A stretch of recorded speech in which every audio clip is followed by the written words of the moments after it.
Olá, tudo bem? Seja bem-vindo, seja bem-vinda a mais um vídeo do canal Bibliofinks sobre biblioteconomia para concursos públicos. Eu sou o professor Wesley Leite e nesta aula, nesse vídeo aqui, nós iremos falar aqui basicamente sobre os instrumentos auxiliares no desenvolvimento de coleções. Esse tema, ele volta e meia é cobrado aí em questões, quando se trata do desenvolvimento de coleções. Esses instrumentos auxiliares são ferramentas que auxiliam no processo de seleção e a gente vai falar um pouco mais detalhadamente disso aqui, tá? Para a gente entender melhor o conceito do que são instrumentos auxiliares e quais são os principais tipos, beleza? Antes da gente começar, se você puder, se inscreva no canal, deixe o seu comentário, curta o vídeo, compartilhe com quem você acha que é interessante saber, beleza? E vamos lá, vamos analisar aqui o que são os instrumentos auxiliares no desenvolvimento de coleções. Bom, quando a gente olha, lê a respeito do desenvolvimento de coleções, uma das coisas mais repetitivas até que os autores falam é que o desenvolvimento de coleções ele surgiu da necessidade do paradigma que mudou, que antes era o paradigma da posse, agora é o paradigma do acesso à informação. A informação que o usuário tem que ter, ela tem que ser relevante. Não adianta a biblioteca acumular documentos indefinidamente, primeiro, porque não tem espaço físico, e segundo, porque ela deve sempre renovar as suas coleções, renovar os seus acervos, para sempre trazer ali informações relevantes para os usuários, tá? Então, o crescimento da massa editorial de documentos provocou estudos ali a respeito das coleções, a respeito do desenvolvimento de coleções, tá? Esses documentos, eles começaram a se multiplicar no período pós-guerra, que você bem sabe, com o surgimento ali da ciência da informação, tá? E os estudos sobre desenvolvimento de coleções também começaram a ganhar muita força aí nesse período, tá? Então a gente vê que é impossível para o bibliotecário, diante de toda essa massa editorial, confiar apenas da sua memória para fazer a adequada seleção de documentos, de itens informacionais para compor o acervo da biblioteca, beleza? Então, outra coisa também que os teóricos de desenvolvimento de coleções falam é que deve haver uma comissão de seleção para que o processo de desenvolvimento de coleções, mais especificamente a etapa de seleção, ela seja bem feita. Então, deve haver ali uma comissão de seleção para que o processo de seleção não fique somente nas mãos de uma pessoa, porque pode haver censura de materiais, pode haver apenas a inserção de obras que vão ao encontro dos seus gostos pessoais, Então, é interessante que tenha uma comissão de seleção, primeiro, para haver um olhar multidisciplinar sobre a matéria, E também para que questões como orçamento, as diferentes visões ali das diferentes áreas da biblioteca e até da organização a qual ela está inserida, essas visões elas sejam compartilhadas, tá? Então, é muito importante que se tenha essa comissão de seleção para a análise aí dos itens informacionais, tá? Que vão adentrar ali no acervo da biblioteca. Mas não só isso, só haver a comissão de seleção e haver ali uma equipe para selecionar, para ter critérios de seleção, só isso não é suficiente, beleza?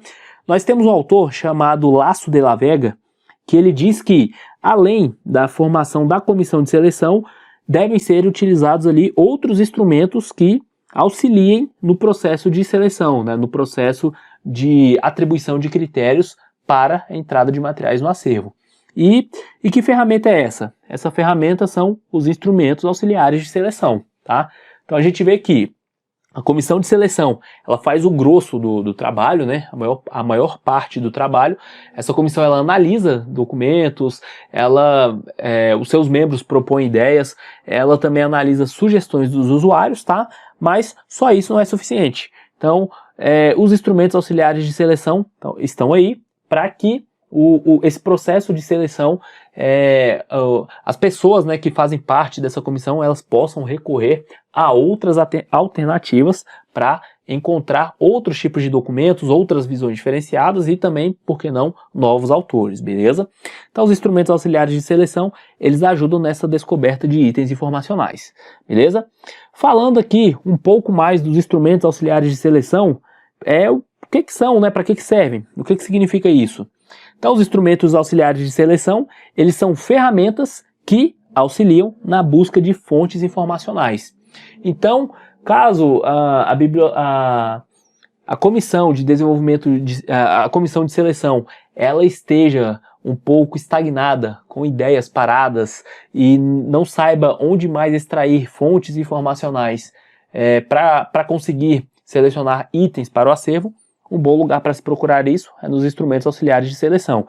Eles nada mais são do que ferramentas em que nós possamos encontrar fontes alternativas e relevantes para determinado assunto. Isso tudo para compor o acervo, beleza? Bom, por intermédio, né, desses instrumentos auxiliares de seleção, os bibliotecários, né, a comissão de seleção, ela tem ali a capacidade de aferir a qualidade dos itens, né? Então, consultando esses instrumentos, que a gente já vai ver quais são, os bibliotecários, né, a comissão, ela consegue mais ou menos ter uma ideia da existência desses itens, consegue ter uma estimativa da sua qualidade, ver se são itens ali que podem fortalecer o acervo, ver se há novos autores, novas linhas, né, novas tendências sendo publicadas no assunto. Então, eles são muito importantes, tá? E, por fim, a gente tem que entender que os instrumentos auxiliares de seleção, eles podem variar de acordo com a biblioteca. Então, um instrumento que pode ser útil para uma biblioteca, ele pode não ser tão útil assim para outro tipo, tá? Então, isso varia de biblioteca para biblioteca. Apesar de serem muito importantes, esses instrumentos, eles podem variar de biblioteca para biblioteca, beleza?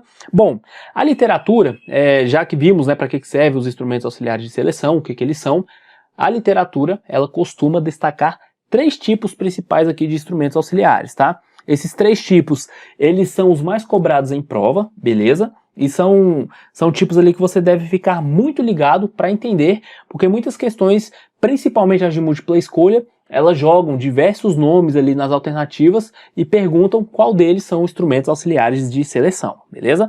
Então aqui, vamos ver quais são esses 3 principais mecanismos aqui. Bom, os 3 principais instrumentos auxiliares de seleção são esses. São os catálogos de editores, folhetos, etc. As resenhas e as bibliografias e listas de livros recomendados, beleza? Então, além das próprias discussões, das próprias atas, das próprias listas de sugestões dos usuários, os bibliotecários devem recorrer a estes instrumentos auxiliares aqui para melhorar o seu processo de seleção e descobrir novos itens, tá? Isso aqui, é claro, não existem somente esses instrumentos auxiliares, só que estes aqui são os principais, os mais cobrados em prova, beleza? Quanto aos catálogos, né, de editores, folhetos, etc., a gente vê que a venda de livros, ela já é uma prática bem antiga e muitas das editoras, quando elas fazem novos lançamentos, elas lançam esses catálogos, né? Elas querem mostrar as suas novidades. Elas fazem mais ou menos um serviço ali de alerta, né? De alerta bibliográfico que as bibliotecas fazem, né? Mas claro, tudo isso num intuito mais comercial, né? Para as editoras. Então, quando nós temos editoras ali bem respeitadas na área, que produzem bons documentos sobre aquela temática, os seus catálogos de editores, né? Os seus folhetos são bons instrumentos ali para a gente garimpar, para a gente encontrar novas fontes informacionais, beleza? As resenhas também são muito importantes, né? As resenhas, elas são aqueles resumos, só que são feitos de uma forma mais crítica, de uma forma mais avaliativa. Geralmente, as resenhas, elas são feitas por especialistas na área, né? E esses especialistas, eles fazem como se fosse uma crítica de cinema. Eles avaliam um trabalho, eles comparam esses trabalhos com outros, falam os pontos fortes e fracos, né? Do que o autor poderia ter melhorado mais. E o Valdomiro Vergueiro, sobre as resenhas, ele diz que elas são as mais valiosas fontes para o trabalho de seleção e são mais valiosas até que os próprios catálogos de editores, né? Por conta da profundidade ali da resenha. E além disso, né, geralmente as resenhas, além de ter esse trabalho mais crítico, elas vêm também com o próprio resumo, né, do item bibliográfico, que permite que a gente tenha ali uma ideia bem interessante sobre o que fala aquele documento, tá? E por fim, nós temos aqui as bibliografias de listas e livros recomendados. O Valdomiro Vergueiro, ele diz que as bibliografias, elas são muito úteis para a seleção retrospectiva, né, quando a gente vai olhando o que já foi publicado ali, né, sobre determinado assunto, determinada área do conhecimento, e geralmente nós temos aí alguns periódicos, né, que lançam frequentemente bibliografias, e essas bibliografias, se um trabalho está indexado em alguma dessas bibliografias, está listado ali, geralmente esse trabalho, ele por si só ele tem qualidade, né? Porque o processo, né, de aceitação de artigos em periódicos, ele já é um pouco mais difícil, né? Então, geralmente, se esses artigos estão listados nessas bibliografias, eles possuem já um certo grau de qualidade, beleza? Então, aqui o Valdomiro Vergueiro, ele só diz que sobre as bibliografias, o bibliotecário ele deve ter atenção para não somente fazer uma cópia e sair comprando o que está nessas bibliografias, né? O bibliotecário, claro, são somente instrumentos para auxiliar, ou seja, são instrumentos que o bibliotecário ele deve olhar, ver se aquilo vai ser potencialmente útil para o seu usuário, beleza? Então, os 3 principais instrumentos auxiliares de seleção são esses: catálogos de editores e folhetos, resenhas e bibliografias e lista de livros recomendados, beleza? Então, era isso basicamente o que a gente tinha para falar no vídeo de hoje. Eu espero que você tenha gostado e, se possível, analise várias questões aqui que falam desse tema, né, dos instrumentos auxiliares de seleção, que você vai ver que a maioria das respostas, elas se repetem, elas gravitam nesses 3 instrumentos aí, beleza? Então, até o próximo vídeo e bons estudos. Um abraço. Tchau, tchau.